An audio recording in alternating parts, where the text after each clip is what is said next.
Hello दोस्तों, नमस्कार। स्वागत है आप सभी का हमारे यूट्यूब चैनल पर। दोस्तों, आज हम यहाँ पर कोई क्लास पढ़ाने नहीं आए हैं, बल्कि आप लोगों को एक नोटिफिकेशन बताने आए हैं।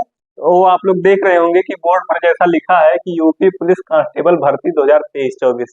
तो जी हाँ दोस्तों, आप लोग जान रहे हैं कि जो यूपी पुलिस का हमारा जो वैकेंसी था वो काफी सालों से पेंडिंग चल रहा था। उसका हाल ही में हमारा अभी कल या परसों में नोटिफिकेशन आ गया है। तो आइए हम देखते हैं कि उसमें जो कौन से लोग एलिजिबल हैं, कौन नहीं एलिजिबल है, उसमें सिलेबस क्या क्या आता है। हम उन सभी चीजों पर चर्चा करेंगे। कितनी आयु के लोग उसमें भर सकते हैं फॉर्म, कितने आयु के लोग नहीं भर सकते हैं, उन सब चीजों पर हम आज बड़े ही अच्छे ढंग से इस वीडियो के माध्यम से सब चर्चा करेंगे। तो इसमें पहले आप लोग देखेंगे यहाँ पे पद कितना है। तो पद हमारा है 60,244। दोस्तों, जो ये 60,244 पद है, ये जो अब तक की जितनी भी वैकेंसी आई है उसमें सबसे ज्यादा पद अब की बार आया हुआ है हमारे यूपी पुलिस कांस्टेबल में। तो पद तो हमारे ये हो गए। योग्यता इसकी कितनी है? तो योग्यता, जो भी लोग 12वीं पास कर चुके हैं वे लोग इस फॉर्म को भर सकते हैं। 12वीं पास जो भी लोग कर चुके हैं वो क्या कर सकते हैं, इस फॉर्म को भर सकते हैं। और उनकी आयु कितनी होनी चाहिए? आयु यहाँ पे क्या कहा गया है, 18 से 22 होना चाहिए। और ये 18 से 22 किन लोगों के लिए है? यूआर यानी अनरिजर्व कैटेगरी के जो लोग होते हैं उनके लिए है। बाकी इसमें एक पॉइंट हम यहाँ करके लिखे हैं कि आरक्षित श्रेणी में 5 वर्ष का छूट दिया जाएगा। तो ये आप लोग के लिए बड़ा बड़ा इंपॉर्टेंट चीज है कि आरक्षण लोग, जितने लोग जो आरक्षण पाते हैं उनमें जैसे एससी, एसटी, ओबीसी, ये सब लोगों को 5 वर्ष की छूट दी गई है। यानी वो 18 वर्ष से लेके और 27, 22 और 5 कितना होता है, 27, यानी 27 वर्ष तक के लोग क्या होता है जो आरक्षित वर्ग में है वो लोग फॉर्म भर सकते हैं। ये हमारा हो गया, आयु सीमा हो गया। अब हम चर्चा करेंगे एग्जाम पैटर्न पे कि हमारा एग्जाम किस तरह से होता है। तो एग्जाम पैटर्न, जो हमारा एग्जाम में प्रश्नों की संख्या है वो 150 प्रश्न आता है। ठीक, 150 प्रश्न आएगा और प्रत्येक प्रश्न कितने अंक का रहेगा? 2 अंक का आता है। प्रत्येक प्रश्न 2 अंक का आता है। तो इसमें 150 प्रश्न रहेगा, प्रत्येक प्रश्न कितना रहेगा? 2 अंक का रहेगा। यानी संपूर्ण अंक मिलाकर के कितना हो जाएगा हमारा? 300 अंक रहेगा।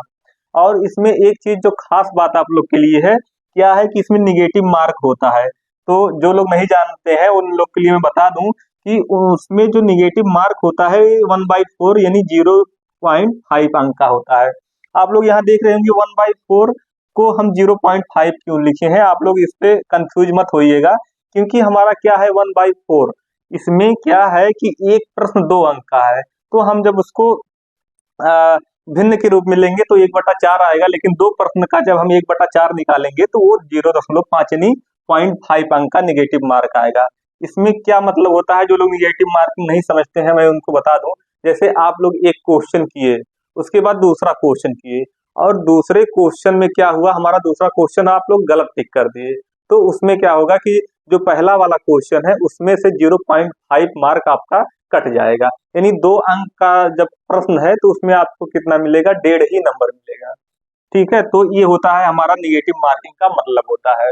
फिर आइए हम इसके पाठ्यक्रम यानी सिलेबस पे चर्चा करते हैं कि कितने क्वेश्चन कहाँ से बनते हैं।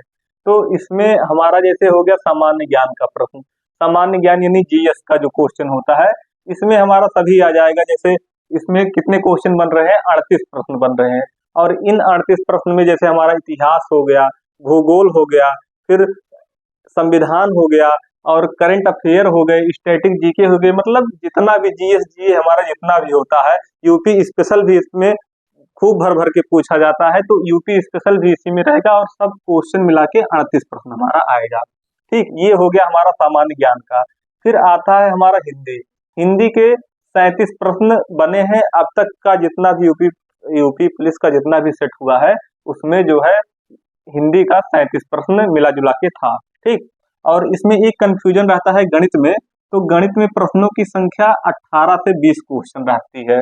तो इसमें 18 से 20 क्वेश्चन तो गणित में रहेगा, लेकिन इसी में क्या होता है हमारा रीजनिंग उठा करके दे देता है।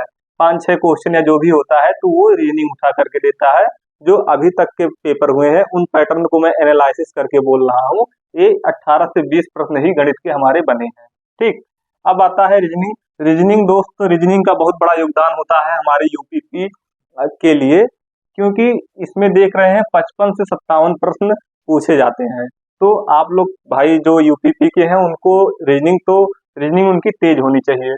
रीजनिंग और ये हिंदी इन लोग के लिए समझ लीजिए कि हाँ, जिनका तैयार है उनके लिए गोल्डन चांस है। ठीक, अब आइए हम बात करते हैं फिजिकल पे। मतलब जब आप लोग परीक्षा पास कर ले जाएंगे तो फिजिकल जो है, फिजिकल कितने लोगों को मतलब किस तरह से होता है।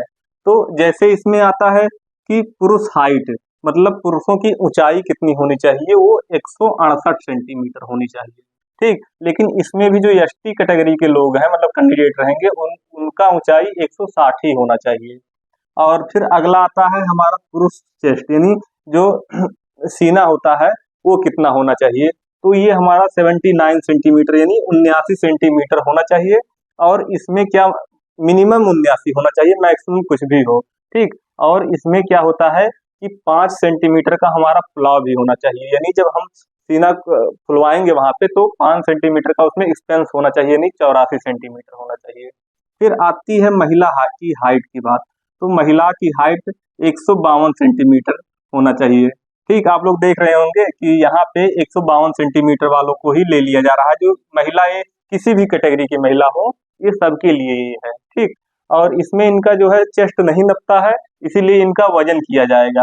तो जो 40 किलोग्राम इनका जो है क्या होना चाहिए, मिनिमम वेट होना चाहिए। और इतना तो लगभग सभी का होता है, अगर जो नहीं है तो फिर भाई वो देख लो तुम लोग अपने हिसाब से। ठीक है, और फिर आता है दौड़ की बात, यानी जो रनिंग करवाई जाती है। तो पुरुषों को जो रनिंग करवाई जाती है वो 4.8 किलोमीटर की रनिंग करवाई जाती है और उनको समय दिया जाता है 25 मिनट दिया जाता है। लेकिन जो महिलाएं हैं उनको 2.4 किलोमीटर का दौड़ करवाया जाता है और उनको 14 मिनट का समय मिलता है। ठीक है, ये तो हमारा रहा फिजिकल का बात।